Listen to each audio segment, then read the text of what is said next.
Hello and welcome to the American Cinema Foundation Movie Podcast. I am your host Titus, and today I'm joined again by Terry Teachout for our noir and neo-noir and noir adjacent series. After having talked about the great Chinatown, today we turn to LA Confidential. This is our first James Ellroy conversation. On the podcast we've also covered on another occasion The Black Dahlia. We are back to stories about the origins of LA, or the old times, the splendor, the corruption, and what it's like for men to have to deal with this, and what it is that women go through in this world. This is, and for us, very topical.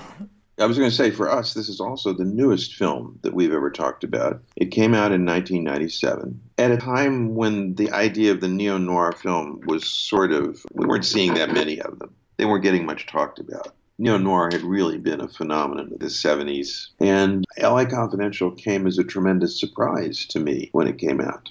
I wasn't expecting a film of that quality, enough so that I felt suspicious of it, I have to admit to you. I kept telling myself, well, it's no Chinatown, and of course it's not Chinatown, it's something entirely different. And I realized in the ensuing years, and this film has been out now for quite a while, that it has staying power. And ultimately, as with all the other arts, the test of posterity is the test that matters. And it's a movie where incredible talent in front and behind of the camera comes together as a complete surprise. Nobody saw this coming. And we're not sure what to make of it. It's a James Ellroy story, and it's about brutality and about grace, or looking for redemption. It's also a true ensemble film. The big surprise with LA Confidential was that somebody wanted to make this kind of neo-noir period piece film in 1997. But no less surprising was the fact that none of the actors in this film was a real above-the-title star. If I remember correctly, Kim Basinger actually got top billing, which she doesn't merit in the film. She gives a good performance, but that's not the lead role. Of the four principal actors in the film, the best-known one was Kevin Spacey, who, again, was a character actor who had done some striking things, but nevertheless, one just didn't think of him as a star. Russell Crowe, Guy Pearce, who were these people? And of course, the answer is they were extraordinarily accomplished actors who were performing in a wonderfully well-written and directed film. It was a perfect vehicle for them. It made them. Yes, you're very much right. It's remarkable to think about the fact that they were really at the beginning of celebrity, and they put in a performance that nobody had the chance to do again, because nobody ever could do an ensemble cast in this way once everybody's famous. Right. And perhaps it was to the advantage of the film that no one act was at the time so famous that they jumped out of the frame at you. You saw them all as the people they were playing more than anything else. Even Spacey, whose character type really was established firmly with this film as the self-hating, self-doubting principle. Everything came into focus for all of them right then. Yeah, and we owe it to Curtis Hanson, who was nominated 3 times for producing, writing, and directing, and won the Writing Award. And I think that actually this is deserved, that it is primarily a written movie, in the sense that you have to put all of these different roles together. None of the actors were nominated except Kim Basinger. And there needs to be more recognition, of course, for Dante Spinotti's cinematography, just as there is for Jerry Goldsmith's score. But I feel that the Academy got it right. It's primarily about writing here. And editing. And I don't mean film editing. I mean script editing. This movie was adapted from a big, sprawling, messy novel. James Ellroy, I don't particularly like Ellroy as a writer. In LA Confidential, what he gave us was a situation, these indelible characters, and Curtis Hanson sat down and said, all right, how do I carve a well-made movie out of this big, messy novel? And you could teach a course about how he did it. The simple answer, though, is that he cut away everything superfluous to the unfolding action and allowed the characterizations to emerge through acting, through dialogue. And he did it with tremendous discipline, so that this film moves from beginning to end really in a rather old-fashioned way. It stays right on the narrative line, doesn't deviate from it, moves with increasing speed, and the end is an explosion followed by a coda. That is good old-fashioned noir filmmaking, and it couldn't have been done without a script written in so disciplined a way that a lesser director could have shot it effectively.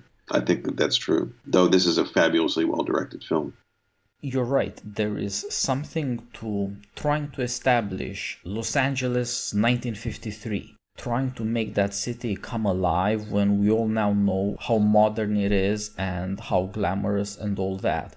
What was it like when you had these TV actors host a little event fundraiser for the DA? What was it like when the police precincts felt small and the crimes they dealt with felt small and their behavior was petty too? And at the same time, how can you have a story where you have so much talent and there's nobody who acts as a protagonist? You get the weight of anonymity. These are not important people.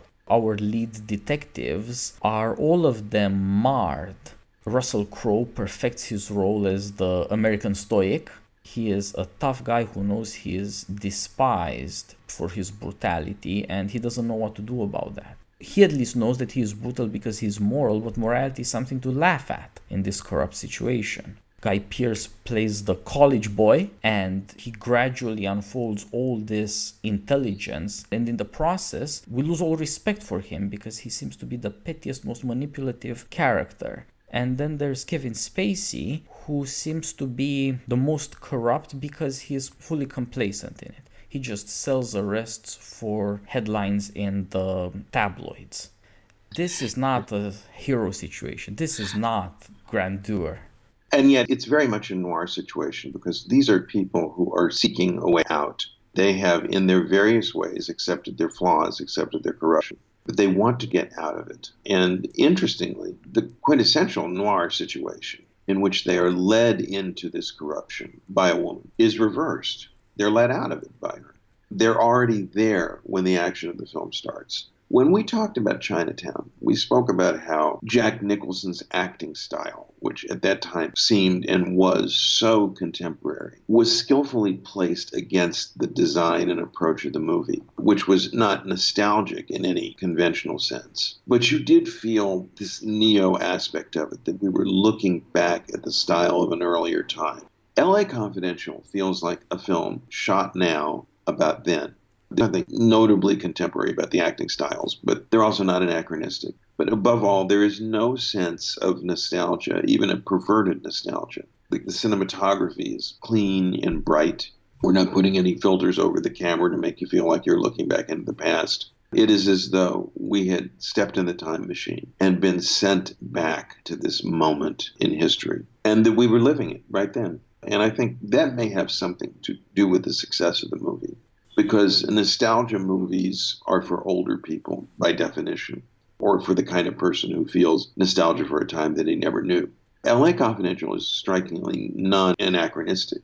You buy that you're back there, but you feel that you are back there and that it's in the present moment that you are back there. I think this has a lot to do with the way we receive the film today. It seems it is correct. This is a period about which I know a lot. And I'm quite struck by the accuracy of the detail. You mentioned the reception where you have a jazz group playing in the background. Well, that jazz group is the Jerry Mulligan Quartet. And anybody who knows who those four men look like knows that they have been cast. They're not shot up close. They don't have any lines. But they look right. They look like the people who played in that group. And on the soundtrack, of course, we're hearing a recording by the group. Almost without exception, tremendous care has been taken to place the details of this film.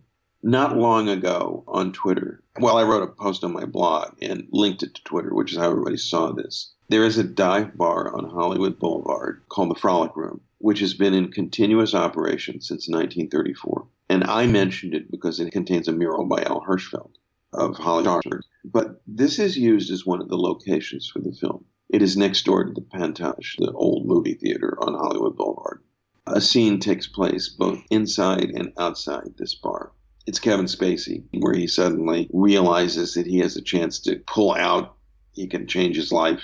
The use of this bar, everything is photographed perfectly. It helps that it doesn't need restoration. The neon sign out front is exactly the way that looked decades and decades ago. And yet you feel that you're there now, watching a scene that's happening now. It's just that now is 1953. That is a tremendous illusion, one that is the combination of cinematography, design, and ultimately conception. The clarity with which Curtis Hand said, this is the kind of movie I want to make. And then you put the actor into it, and if he's an actor as good as Kevin Spacey was back then, he feeds off the surrounding. It energizes his performance. It gives it specificity. And it's just a little scene. I mean, it's key to the unfolding of the plot, but it's not one of the big scenes in the film. And yet, like every other scene in the film, you watch it and you say, this is right. I'm there. I know what I'm seeing, and I know why I'm seeing it. And the more you know about the period, the richer it becomes. But you needn't know anything about the period because the film, it's convincing in its own right. You feel watching it, no matter what you know or don't know, that you're seeing something happen that is believable. It's not created by the use of computer-generated imagery. It's not deliberately anachronistic. You just feel correct. This is one of the aspects of, you might call it, historical filmmaking. It is the power of film to act as a time machine, if that's the way you want to use it. In films as dissimilar as this and, say, Mike Leigh's Topsy-Turvy, there is something extraordinary about how a really well-designed, well-shot film can make you feel as though you have entered the past.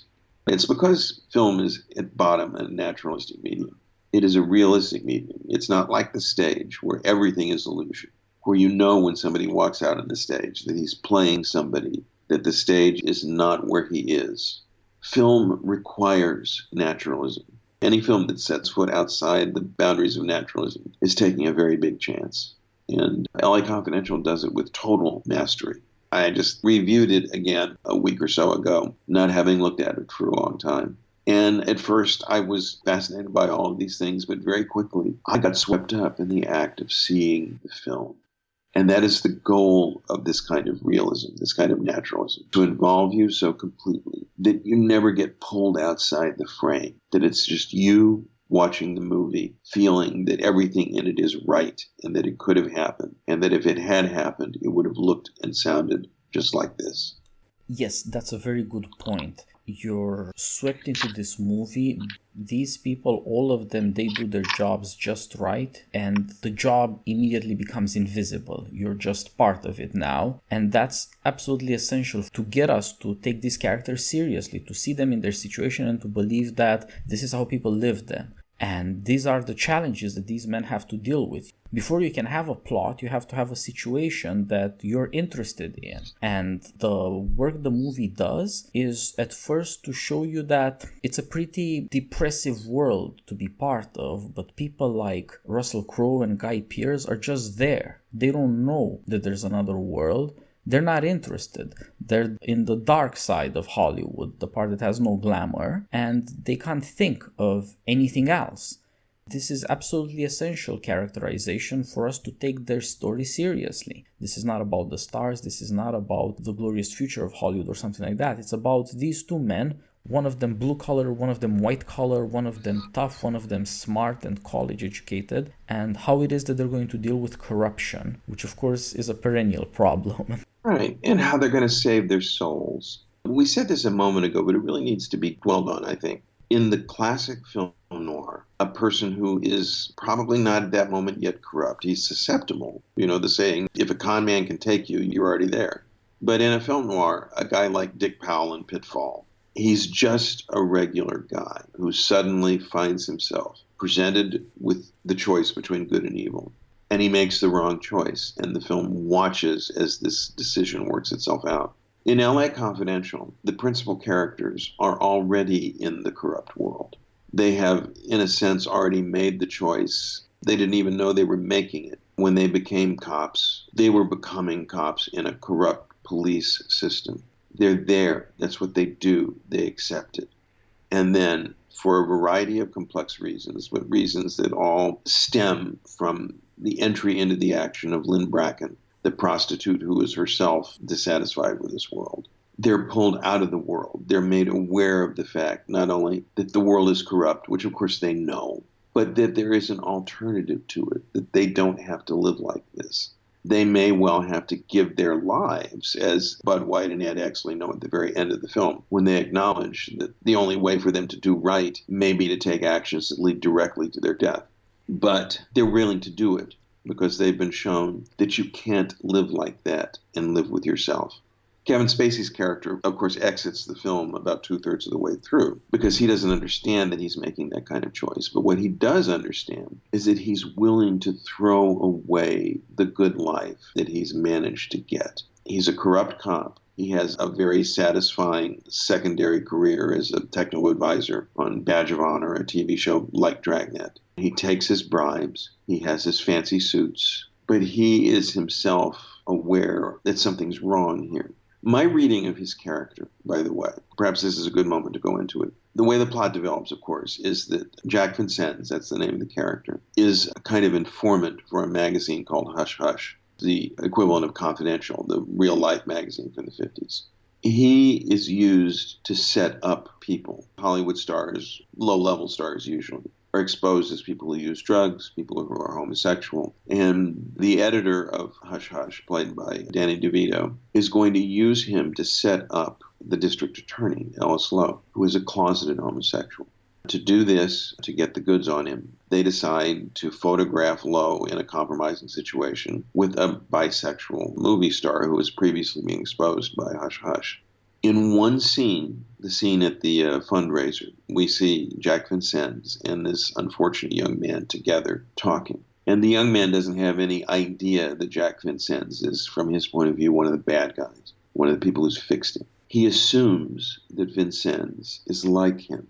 And in a performance of the greatest subtlety, Kevin Spacey makes clear to us that that is true, that Jack Vincennes is not just corrupt, but I suspect homosexual as well. That's one of the great subtleties of this film, Spacey's performance. It's a self-hating performance. And that's a very, very hard thing for a well-known actor to pull off. But he was not afraid to do it. Back then, of course, there weren't rumors about Spacey because we didn't know who he was. But within a couple of years of the release of this film, the fact that Spacey was himself homosexual became a big item on the rumor market. He's using it in this film to portray that character. That's real acting. Acting that pulls experience out of yourself, brings it into the film situation, makes it completely convincing. And while there's no suggestion in the film that Jack Vincennes wants to change his sexual identity, what he does want to do is to stop being corrupt, to start being honest with himself, with the world. And who knows where he might end up farther down the line if he pursues the path of honesty. But of course, he's stopped by the fact that the totally corrupt villain of the film, Dudley Smith, played by James Cromwell, the police captain, is going to kill him to stop him from revealing what he knows.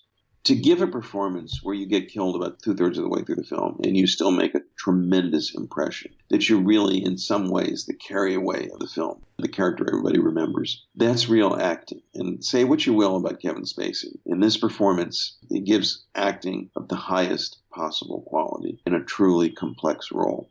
I think you're right, and this speaks to the protagonists, all of them, since Russell Crowe has always had to struggle with the fact that people just see him as a tough guy. Right. His reputation beating reporters up and what have you, of course, does not help. Obviously, he has a temper, and he brought that to the movie. The sense that, in a way, he's humiliated because he's not smart enough. Just like Guy Pearce had to deal with his arrogant, boyish look and the sense that he's just an upstart. How dare he walk across the screen from these established people, great character actors like James Cromwell or Kevin Spacey already had an Oscar in the bag for The Usual Suspects.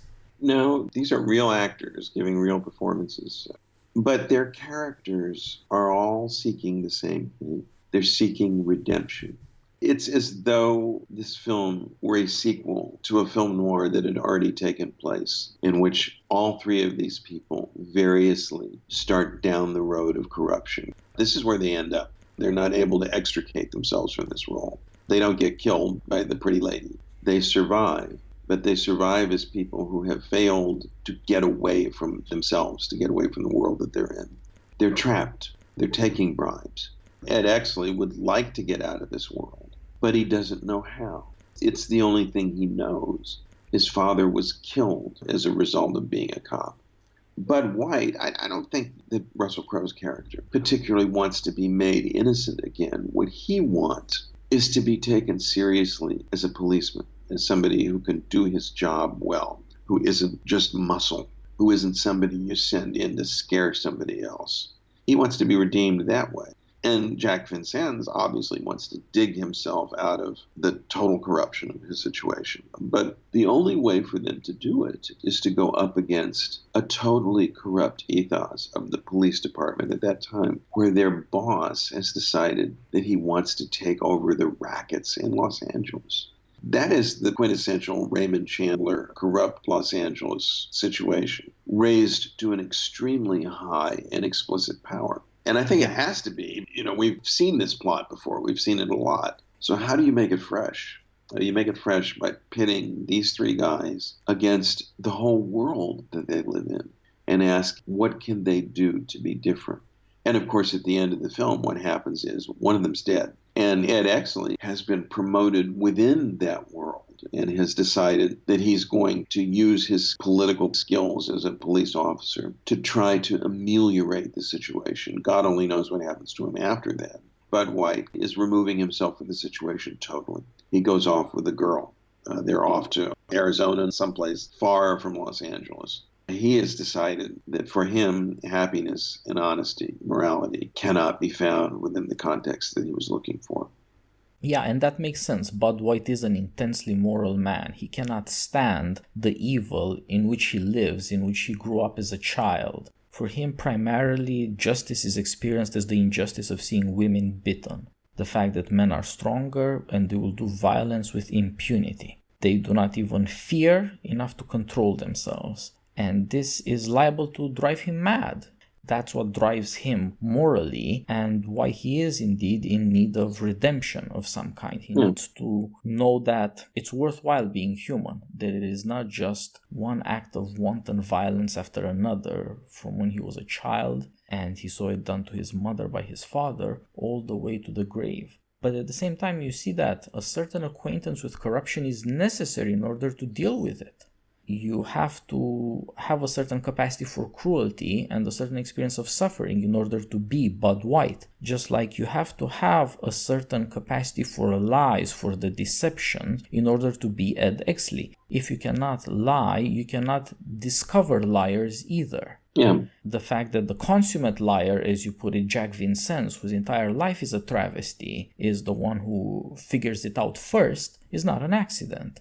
And indeed, he is the one warned by Dudley Smith, the great malevolent James Cromwell, that he shouldn't start trying to do good because he doesn't have the habits. And that turns out to be entirely true. Doing good is incredibly risky. Yes, that's right. How fabulous that it is Dudley Smith who tells him this. Let's take a look at that character and at James Cromwell's performance. I very clearly remember the first time I saw L.A. Confidential back in 1997. I did not see it coming, that there would be a reveal in which Dudley Smith pulled out a pistol and shot Kevin Spacey in the heart. I didn't see him as equivocal in that way. I mean, I sort of took it for granted that he was in the world of the Los Angeles police, but it didn't occur to me that he was Mr. Big, the ultimate bad guy of the situation. That, too, is quite marvelous acting because you buy it on both sides of the reveal. At first, Dudley Smith seems like a rather avuncular character, a bit phony Irish, deliberately so. People who know accents are always talking about how he has a bad Irish accent. Well, he's supposed to. We're supposed to read him as somebody who isn't quite what he seems to be. And he wants credit. He wants to get ahead within his system. He accepts that he has to be a political cop. But I confess to you, it did not occur to me that he was a monster. And once he reveals himself as a monster, you buy him on both sides of the divide. Everything that he was in the first half of the film is consistent with what he is in the second half of the film. A truly superior actor was needed in order to embody those traits. But of course, the real triumph is to have put the traits on the page in the first place. Dudley Smith's a great character. You have no trouble believing that he does what he does and would do what he did. And once you've got something like that on the page, the trick is, of course, to find somebody who can play it. But you're 2/3, 3/4 of the way there if you've written it that well.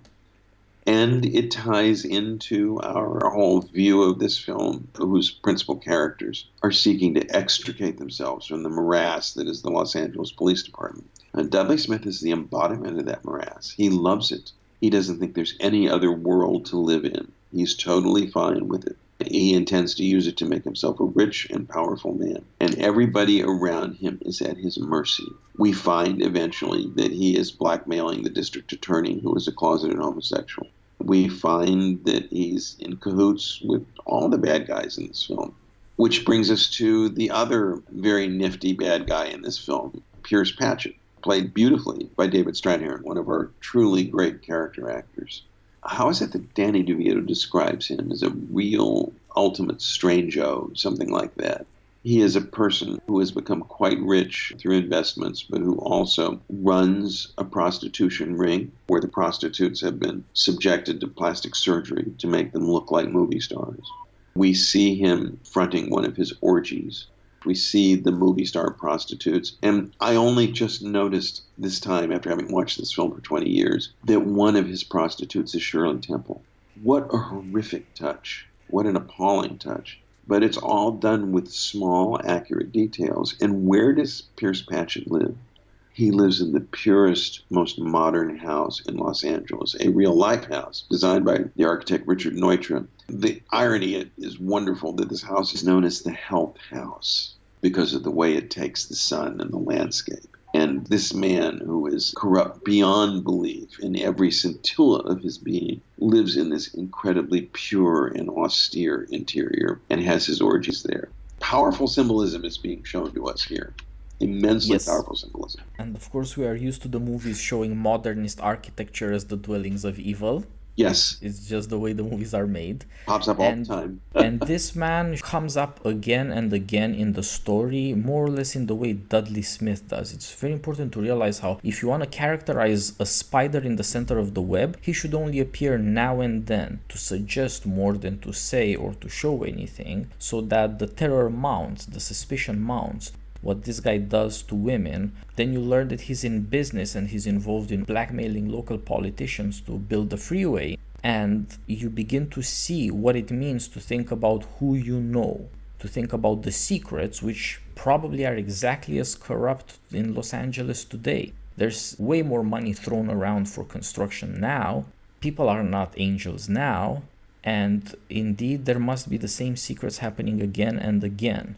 It is not possible to have a big city, future of America, without there being a lot of money and therefore influence peddled. And when that happens, there will be great exploiters. Pierce Patchett is a kind of Jeffrey Epstein.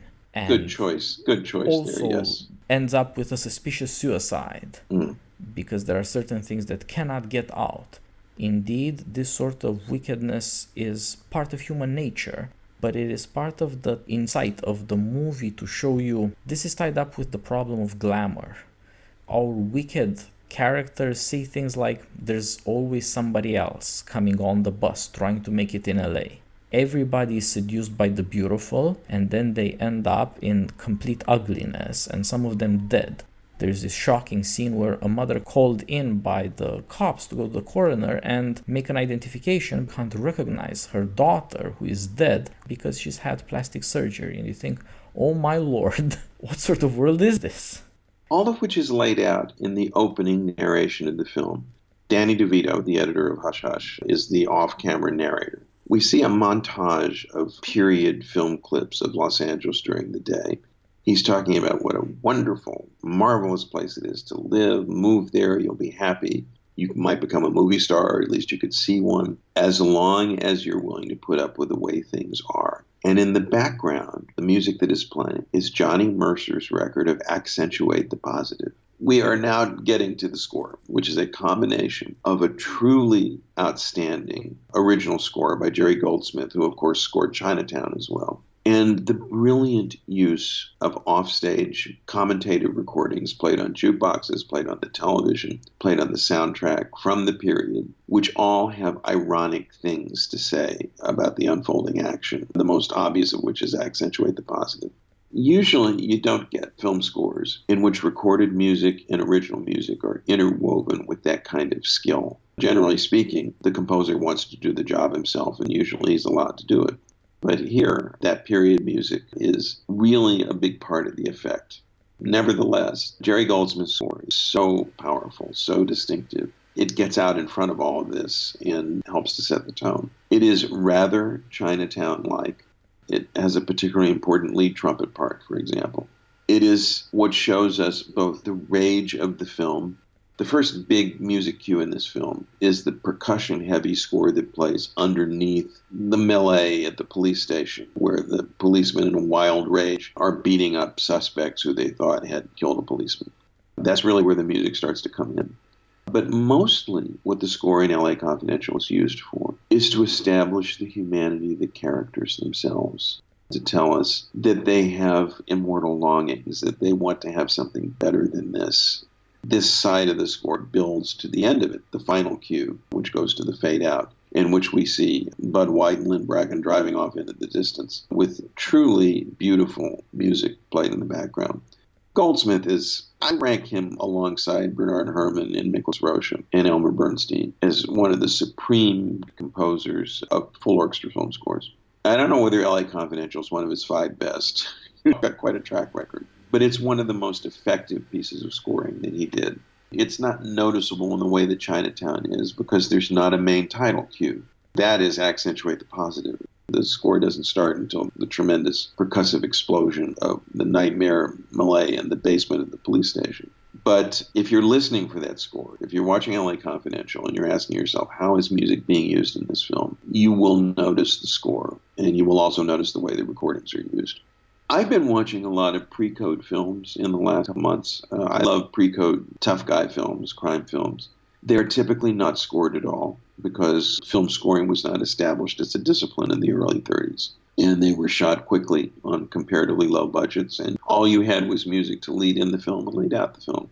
You can make a film without a score. You can make a wonderful film without a score. You can make a wonderful film with only recorded music, as Martin Scorsese likes to do and most famously does with Goodfellas. But there is something that a purpose-written symphonic score can contribute to a film drama that you just can't get in any other way, that pulls it up to a higher level of emotional expression. And that's something that Goldsmith delivers here and deserves an enormous amount of credit for having done so.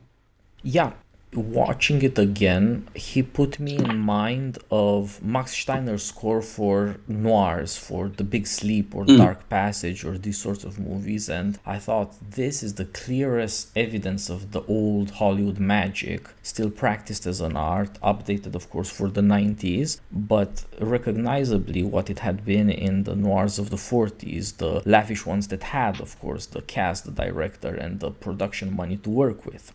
And it helps you see that these characters are deeply dissatisfied and that they are all looking for some crisis to happen so that they can get away from what's been happening to them. Nobody is satisfied in this story, but nobody knows how to get out of the trap that they have gotten themselves into. Until a woman shows them, which now brings us full circle to Lynn Bracken.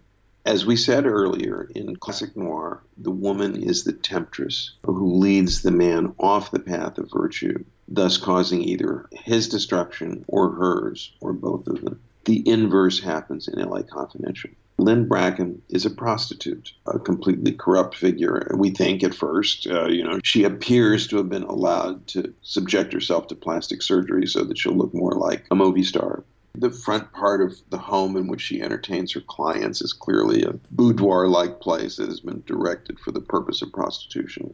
But then she falls in love with Bud White, and she admits him to the part of the house in which she really lives. An amazing touch of decor. Another example of what rich film design can do to teach you what's happening with characters.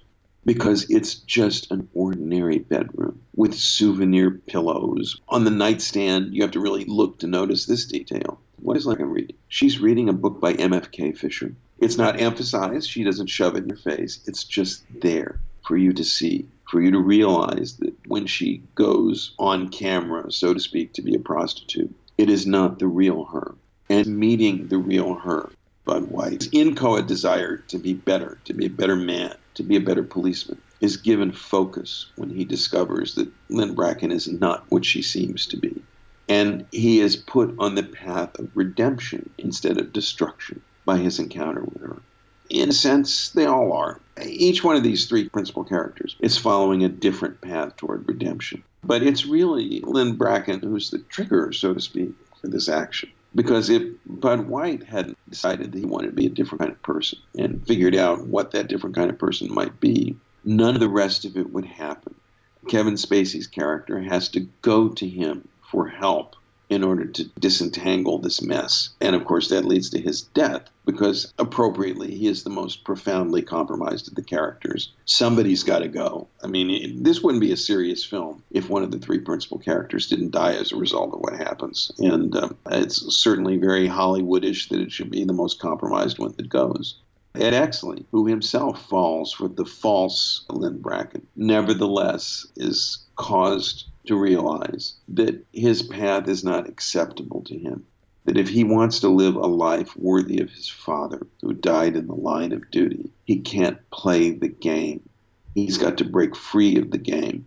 The game has made him a successful policeman. It's gotten him promotion. It's gotten him news coverage. It's put him on a path that all the other characters acknowledge is going to lead to tremendous success on the force. Bud White asks him, are you willing to tear all this down? And he says, with a wrecking ball, because he realizes that he can't live like that. And so these two characters, who in the first part of the film hate each other, Bud White is prepared to kill Ed Exley, end up being, I hate to use this phrase, but it's the right one, they end up being best buddies. They're the ones who pull themselves out of corruption by forging a friendship out of the wreckage of what has gone before. This is the aspect of the film, the only aspect of LA Confidential that rings a little phony for me. The fact that these two guys get away in the way that they do. That is old Hollywood. That's something that wouldn't have happened in a film noir. It's something that we require because of the arc of the film toward redemption. Somebody needs to get out all right, or we're going to feel disappointed. Nevertheless, I can't help but feel that there is something fundamentally dishonest about it. I mean, LA Confidential satisfies us in a different way. It's the most old-fashioned thing about the film, that it has a happy ending. These guys wouldn't have a happy ending in life, and James Ellroy doesn't give them one. But they are given one in order to round the film off, and we accept it within the world of the film. I might add that we're helped to accept it by Jerry Goldsmith's score, which puts that note of finality on it and says, all right, it's going to be okay for these guys. It'll definitely be okay for Bud White because he's walking away. We are allowed to wonder whether Ed Exley will be able to maintain his honesty working within the system. But there's no great emphasis placed on that. They get away clean. The wonderful thing about Chinatown is that nobody gets away clean. That's what makes it resonate. That's what puts it truly in line with the classic noir idea. In a corrupt world, everybody is hopelessly corrupt. It is essentially a tragic way of making art. LA Confidential, whatever else it is, except for Jack Vincennes, not a tragedy. In a sense, Jack Vincennes actually gets away clean, even though he's shot dead. His dying act is to make it possible for the other characters to redeem themselves. That is also very old-fashioned Hollywood. I'm not saying that I would prefer LA Confidential to have an unhappy ending. It's just a wonderful movie as it is. But we do have to be honest about it. A switch is being pulled on us at the end of this movie, and I'm not quite sure that it convinces. You're right. Part of it is knowing when to end. We don't need to know what's going to happen to Ed Exley in what is still going to be a corrupt LA police force. But part of it is indeed this sort of send them to heaven where Kim Basinger and Russell Crowe go off to the real America, to the heartland, to the purity of the desert, to the small town, away from all the glamour and corruption. With the souvenir pillows, yeah. Exactly. And it seems like it's just a nice way of saying they're going to heaven. But Russell Crowe should be Guy Pearce's father, not his best buddy. He is the father Ed Exley lost. Oh, I like that. That's very good. The old-style cop, like we see old-style cops like Stensland played wonderfully, and even Buzz Meeks, but those are corrupt, wicked people. Whereas with Bud White, you see that he was part of that force, but he never got bribed. He never got into the violence for the sake of violence. He is a man with the moral conscience, the kind of guy who will get himself killed just like Exley's dad got himself killed because he could never say no to the job, to duty, because of the moral intensity with which he lives out this drama, the wickedness that happens in LA. He cannot turn a blind eye, he cannot reconcile himself to it. One expected indeed that he would die at the end, which they almost did, but they had to bring him back for the great finale, which was a mistake. I understand that the film has to be a happy ending because it speaks in part about the change in LA. Those blue-collar cops are out. The future is going to be the pointy-head college boy cops like Ed Exley. There's no way around that, and of course now we all know it. In the modern America, there's college. But the happy end doesn't require quite so much of the sweet stuff. Doesn't require this Russell Crowe Kim Basinger romance that will soften our hearts and maybe break our hearts a little. That's something of a mistake in a movie that is otherwise quite sophisticated. Lynn Bracken helps Bud White to find his courage and pursue the truth about the murders he knows were wrongly solved. In a movie that's all about what's hiding behind the headlines, what's hiding in the basement of places, what is not there for you to see, and it's going to be dark and dangerous. This woman, angelic as she is, encourages him to go find out. She understands the risks, but she loves him, and you can see why in a way they fit in that happy ending. Bud White does need a woman to protect. He's got to deal with his own drama, not the drama of the city. And she really does need a moral man, because everybody in her life, even if they're not abusing her, they're treating her like she's corrupt. Only somebody with this sort of moral intensity could look at her as she says, "You see me, Lynn Bracken, not Veronica Lake." Because of the moral intensity that describes him, Bud White is not the kind of guy who's chasing after this fantasy. Which is, the fantasy of Hollywood. What's the difference between pornography and Hollywood? Well, it's not always obvious, and it does involve a lot of plastic surgery either way. No, it doesn't. You don't even have to have CGI. You alluded to this. Let's not quit before talking about it. This film, the casting is quite rich, not just in the principal actors, but all the way down the line. That is an old-fashioned aspect of the film that is to be much appreciated. In the old days in the studio system, you had access to an extremely deep layer of talent. You could cast secondary and tertiary roles with tremendous vividness. It's harder to do now. You have to go out of your way to do it. And yet, L.A. Confidential is a movie in which absolutely everybody makes an impression. You mentioned Dick Stensland, the partner who's played by Graham Beckel. We notice him. We think about him. He's exactly right. The coroner, the guy behind the counter at the liquor store, just everyone that we run across, they seem real. Partly because they're such good actors, but also because they have been given small but beautifully written parts that allow them to display their talents in a minute, in 30 seconds, and then get off, having done what they need to do. Those mid-tier roles are also cast very richly. Ellis Lowe, the closeted district attorney, is played by Ron Rifkin, and you couldn't play that role any better. For one thing, he gives absolutely no hint of being closeted. Brilliant choice. Not like Kevin Spacey, who's telegraphing that there's something equivocal about his part. Now, this guy is a guy who is corrupt, who is being blackmailed, and yet who doesn't signal at all that he's anything other than what he appears to be, a hard-boiled bureaucrat, until he's hung out the window by his ankles and then reduced to curling up into a fetal position and confessing everything. It's not much of a part, but when you cast somebody like that in it, everything about it lands. And I guess in a way that's Danny DeVito's part too. He doesn't have a very big role in this film. At the time the film was made, he was probably the best known personality in the film. You could say, as people have said, that this is a flaw in L.A. Confidential, that the fact that he is well known in that way, both physically and vocally distinctive, gets out in front of the part and prevents the creation of true illusion. On the other hand, I think it's kind of appropriate. He's being used as an off-screen narrator. He is quite marvelous at telling this totally cynical account of what Los Angeles pretends to be and what it actually is. I don't have any trouble at all buying him as the editor of Hush Hush. I don't have a problem with his being slightly outside the frame in this one role. And Danny DeVito, unlike these other actors, is a known quantity. You know exactly what you're getting when you cast him. And if you're smart, you cast him because you want that quantity and you know how to use it well. It's used very well in this film. And it isn't allowed to, that's quite a small part, played with such cynicism and pungency that it is memorable.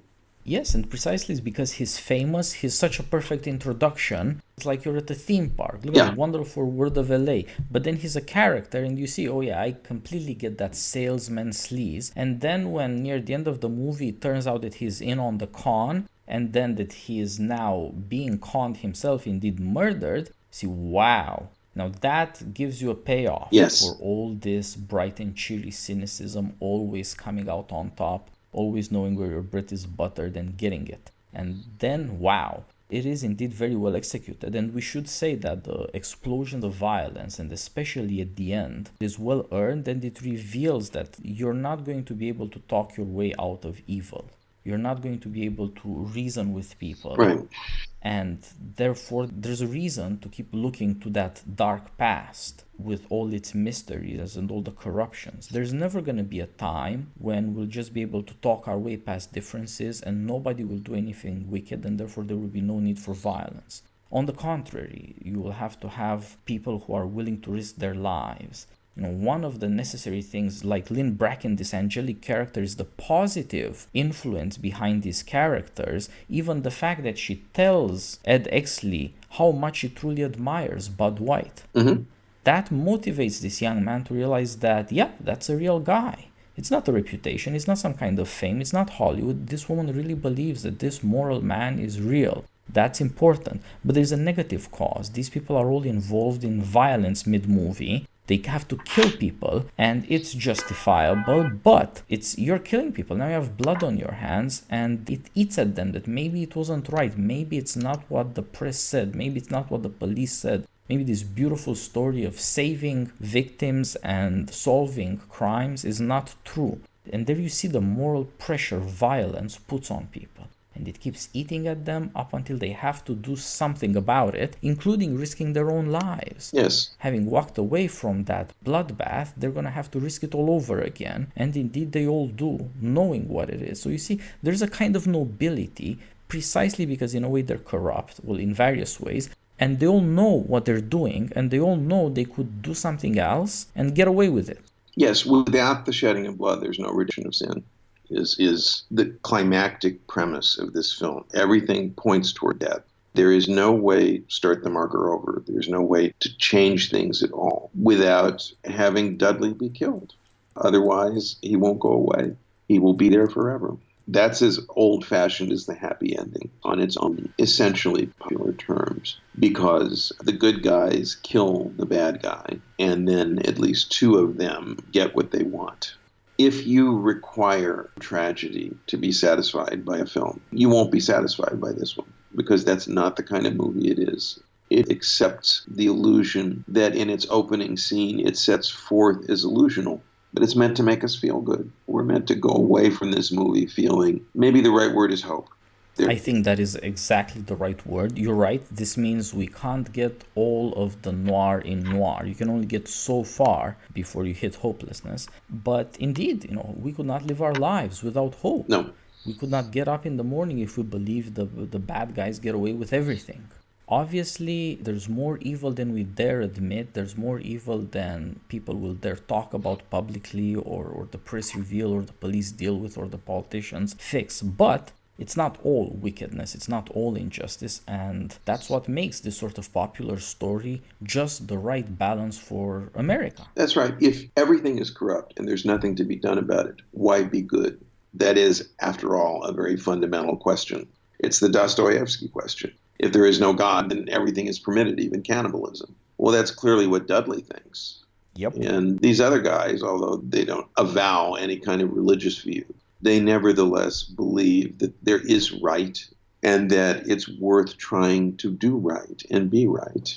We need such moral tales in this world in order to be moral ourselves. Otherwise, we do all end up being cannibals. Maybe that's one of the good things that Hollywood has done for us in the past and sometimes does for us in the future, is that it enacts these moral tales that show us why it's worth trying to do the right thing. If so, that's part of what makes noir such a dangerous and you almost might say titillating genre, because with noir, you are told that it doesn't matter. You're going to end up dead anyway. It's an existentialist view. I mean, you have to do right for its own sake, rather than because you're going to get anything out of it. The world doesn't require it.